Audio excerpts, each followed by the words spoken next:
duluan boleh ya. Terima kasih.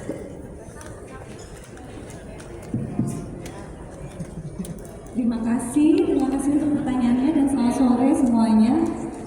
Sayang sekali beberapa teman sudah harus pergi ke kegiatan merayakan Kartini selanjutnya karena memang ternyata hari ini padat sekali banyak kegiatan untuk merayakan pemikiran-pemikiran Kartini. Nah, menurut saya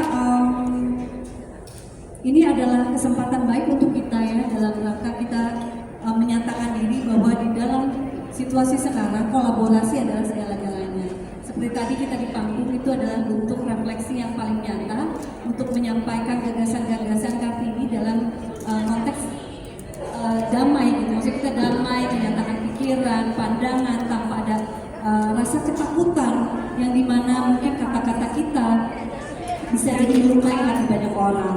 Nah, mungkin pandangan-pandangan itu untuk di zaman sekarang adalah dianggap sesuatu yang biasa, tetapi bayangkan puluhan tahun lalu ada seorang tokoh yang menyampaikan gagasan begitu maju ke depan yang sangat relevan seperti tadi menyampaikan tentang bagaimana pendidikan, bagaimana peran serta laki-laki dan perempuan dalam kesetaraan, dan bagaimana tulisan itu bisa menjadi kekal dan bahkan bisa menjadi satu-satunya senjata untuk kita menjadi bangsa yang kuat. Itu sih menurut saya. Mungkin kalau ada yang mau menambahkan, mungkin teman-teman bisa silakan. Mungkin atau ibu atau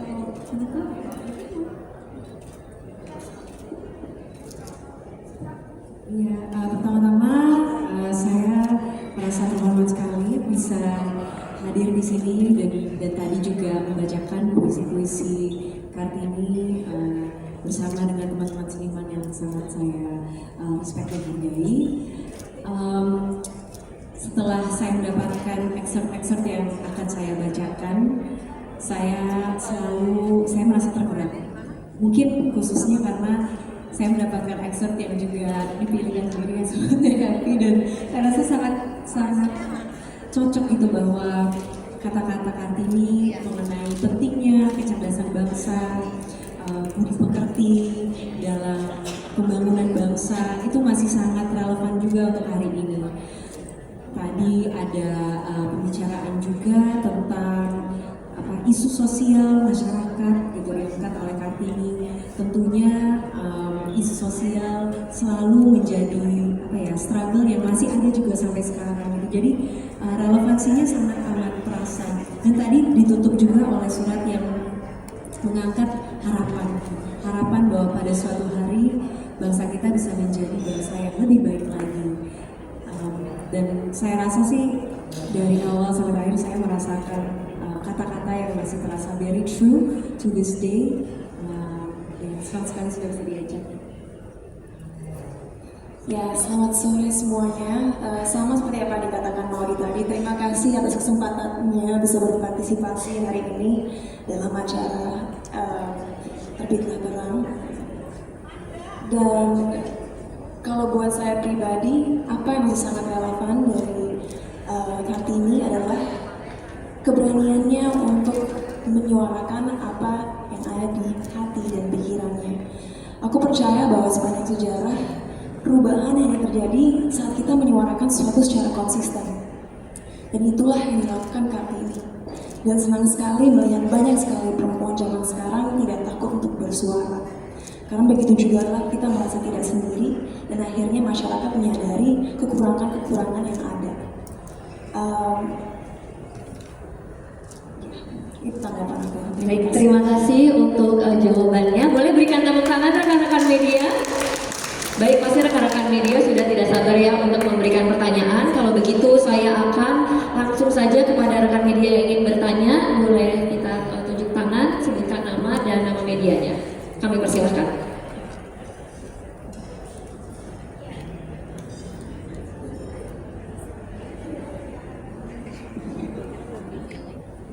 Halo, selamat sore. Nama saya Agnes dari Detik.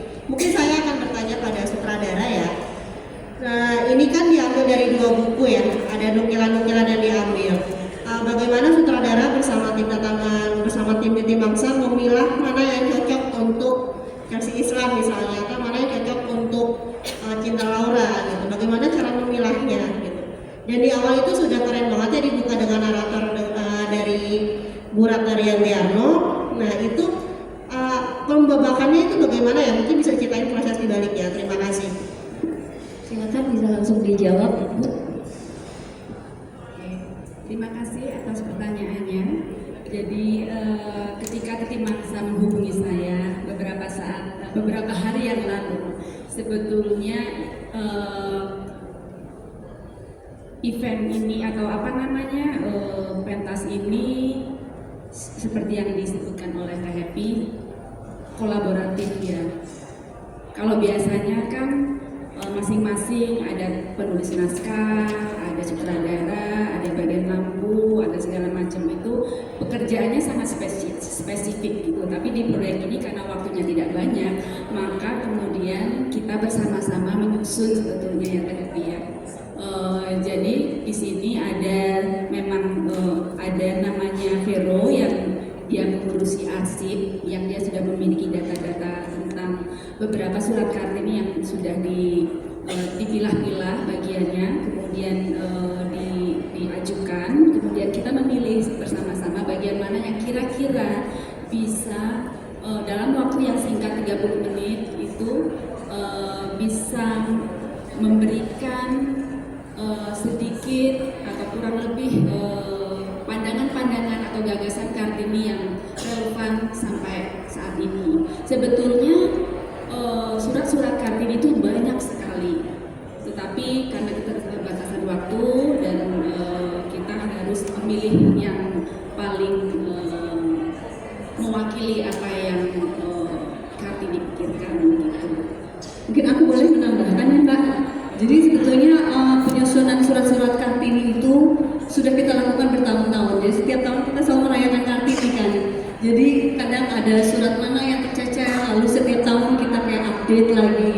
Nah jadi ketika sampai ke tangannya sang sutradara, jadi riset itu tuh sudah dilakukan selama bertahun-tahun. Jadi ketika menemukan lagi tim kami, ada Vero namanya membantu meriset itu, kita mengkotakkan mana yang paling relevan. Jadi dari awal itu pembagiannya adalah bagaimana penyampaian tentang isu kesetaraan laki-laki dan perempuan, lalu juga isu tentang bagaimana seni itu sebagai fondasi bangsa, lalu yang ketiga adalah tentang pendidikan dan bagaimana pikiran kritisnya Kartini.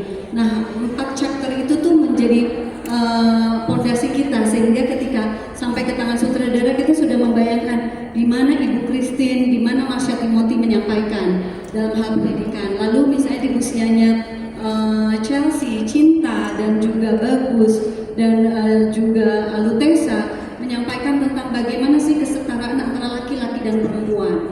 Jadi juga cukup relevan dengan pandangan-pandangan mereka. Lalu bagaimana juga ketika Maudi dan juga dengan Reza Rahadian menyampaikan gagasan-gagasan mereka tentang kebangsaan, tentang kebangsaan, dan juga bagaimana pemerintah dan juga dengan rakyatnya mereka punya simbiosis yang atau hubungan mesranya itu seperti apa, mereka juga sampaikan. Lalu juga Ibu Ratna harus menyampaikan tentang kerangka siapa dia, karena banyak sekali orang tahu ini emansipasi perempuan, tapi siapa dia? Kenapa dia penting? Dia penting karena dia menulis. Nah itulah yang menjadi fondasi-fondasi kita, sehingga ketika bersama Didi Foundation dan juga Bakti Budaya Jarum Foundation dan juga berada di Munas ini, kita sangat relevan untuk menyampaikan gagasan tersebut. Dan kita beruntung sekali kita mengayuanakan dari salah satu sastrawan kita, Pramudia Anantatur, yang memudahkan kita untuk mengkristalisasikan pikiran-pikirannya Kartini yang sudah lebih terstruktur gitu, kurang lebih. Dan juga saya percaya ada penari, penyanyi yang luar biasa seperti Woro, ada Jessica, dan mereka bisa mengekspresikan kesusastraan lewat ruang-ruang yang lain. Itu sih mungkin. Memang singkat sekali persiapan kita, tapi saya yakin yang terlibat di sini adalah semua yang number one di dalam profesionalisme kerjanya, integritasnya itu sudah sangat terjamin gitu. Jadi ketika melebur hanya latihan 2 kali, bahkan ada yang sekali, kita udah langsung punya koneksi yang luar biasa. Itu dia. Terima kasih. Terima kasih Kak Yanti. Terima kasih untuk Mbak Agnes. Mungkin ada pertanyaan lagi? Oke, silakan.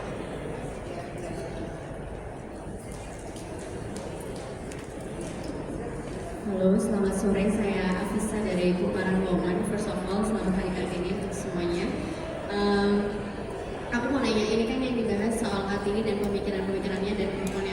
Kartini adalah termasuk perempuan-perempuan yang berani untuk menyuarakan masing-masing pemikirannya. Aku yakin seperti itu. Nah, aku pengen tahu dong,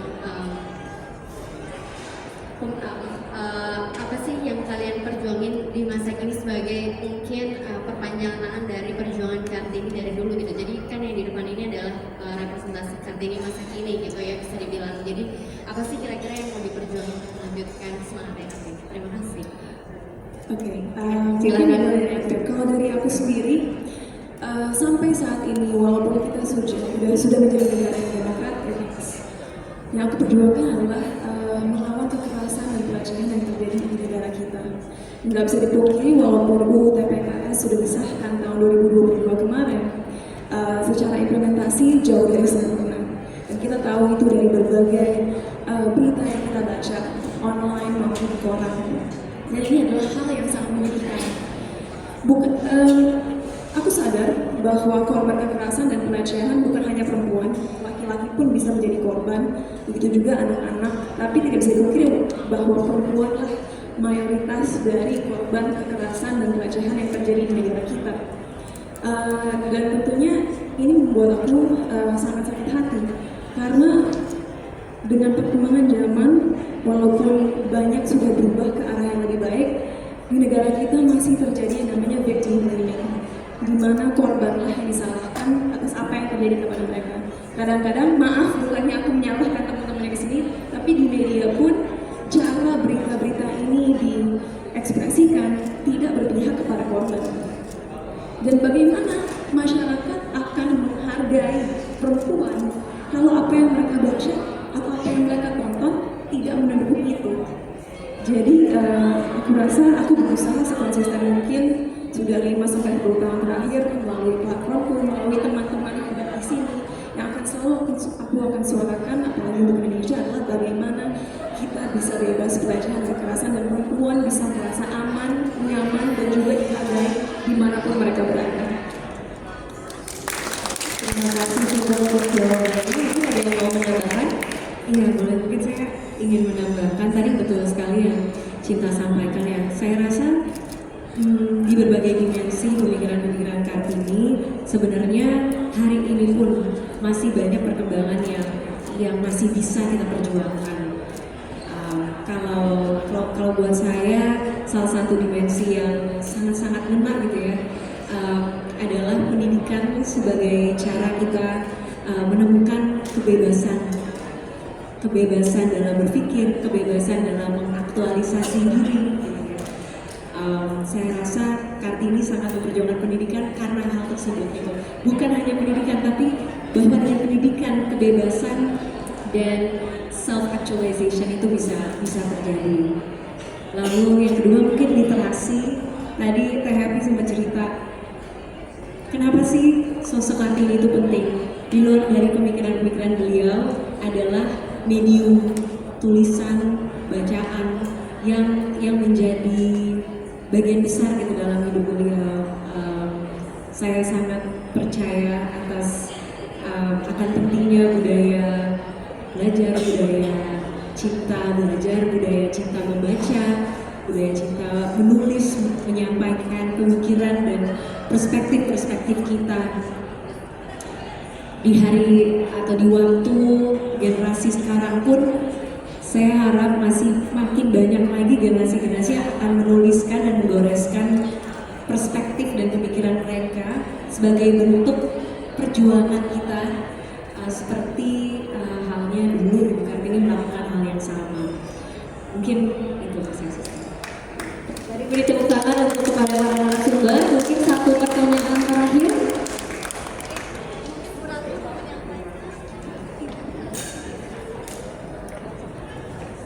Barangkali kalau kita bicara Kartini itu kan perjuangan perempuan wanita.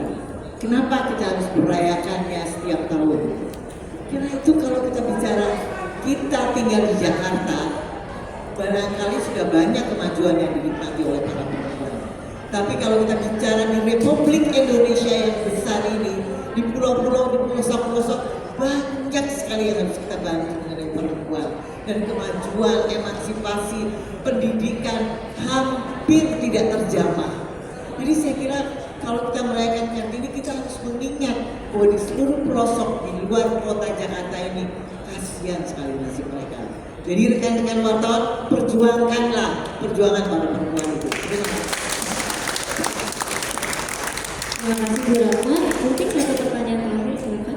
Ya, Mbak Evi, tadi terdengar informasi adanya persiapan hanya beberapa hari ya. Mungkin bisa diceritakan berapa hari sih persiapannya yang benar, terus gimana mengantisipasi supaya tetap berjalan pertunjukannya. Terus yang kedua yang menarik, panggungnya ini miring ya Mbak. Gimana cara, kenapa miring dan ada alasan khususnya gitu? Terima kasih. Terima kasih banyak. Jadi Titik Angsa itu kan lembaga budaya ya, kelompok teater individual yang tidak ada keanggotaannya. Jadi kerja kita adalah kerja kolaboratif. Yang dimana sebetulnya riset-riset kita itu tuh lumayan cukup panjang, nah terutama kayak Kartini. Seperti tadi saya sampaikan, setiap tahun kita selalu meriset. Nah jadi kita kayak punya pustaka sendiri. Nah kita mau membahas Kartini, kita tinggal narik pustaka yang mana gitu. Nah setelah itu karena kita terbiasa dengan kerja yang parsial, jadi kita punya pola-pola bagaimana, karena saya backgroundnya kan dulu orang televisi, orang film, tapi saya juga mencintai teater dan sastra adalah kendaraan saya untuk mengangkat karya-karya tersebut. Nah parsial itu adalah salah satu solusi yang paling efektif untuk orang-orang sibuk yang tetap bisa memberikan kontribusi yang besar di dalam berkesenian gitu. Jadi karena fondasinya riset kita kuat, saya berani. Kalau risetnya tidak kuat, catatannya tidak kuat, saya juga tidak berani. Nah karena catatan kita risetnya sudah sangat kuat, dalam waktu hanya 2 minggu pun, saya yakin asal saya bersama dengan orang-orang yang tepat. Kalau tidak tepat, yang mendukungnya seperti Bakti Budaya, DH Foundation, atau Lunas ini, belum tentu saya berani gitu mampu, karena mereka memberikan keleluasaan untuk saya, silakan kamu membuat apa. Kalau saya ada mandornya mungkin saya tidak bisa juga gitu. Nah, jadi saya memilah aktor-aktor pun sudah ada di dalam bayangan saya sebelum lari kepada sutradara. Jadi pilihan sutradara pun saya bersama tim, ada tim kami, ada Praditya Novitri, lalu juga ada Haikal, ada Maria, dan lain sebagainya di Titik Angsa ini. Dia membantu kami untuk bisa mengkristalisasikan sehingga ketika sampai ke tangan-tangan penampil, kita tuh sudah tahu mereka itu tuh memang kayak tadi Cinta. Saya tuh kan membaca, mau di lorong maupun dan semuanya, saya membaca perjalanannya mereka, Bu Ratna. Jadi saya tahu integritasnya mereka. Jadi ketika naskah sampai kepada mereka, saya sudah tahu mereka akan memakannya dengan baik. Walaupun latihan sekali, 2 kali itu adalah bagian dari dirinya. Nah itu adalah cara-cara yang kami lakukan dalam waktu yang pendek untuk tetap membuat sebuah karya yang besar gitu. Itu sih kurang lebih. Berapa hari kurang lebih? Oke, panggungnya. Kurang lebih persiapannya sendiri ada, kita kena on and off, jadi tidak. Itu 2 bulan. Tapi kalau naskah sendiri kan sudah lama ya, dan teks-teks juga sudah lama. Nah tapi persiapan dari produksi semua segala macam itu 3 minggu kurang lebih.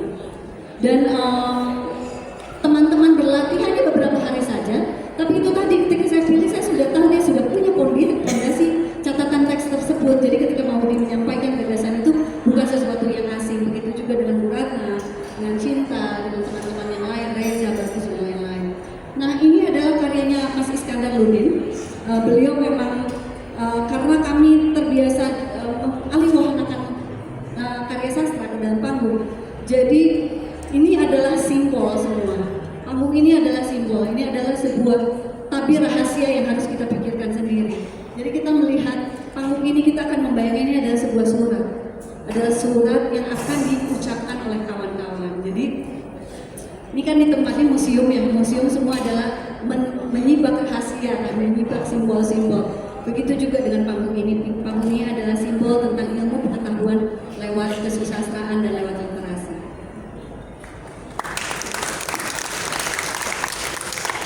Baik, terima kasih rekan-rekan media yang sudah bertanya. Sebelum mengakhiri sesi media briefing sore ini, mari kita abadikan momen spesial terlebih dahulu.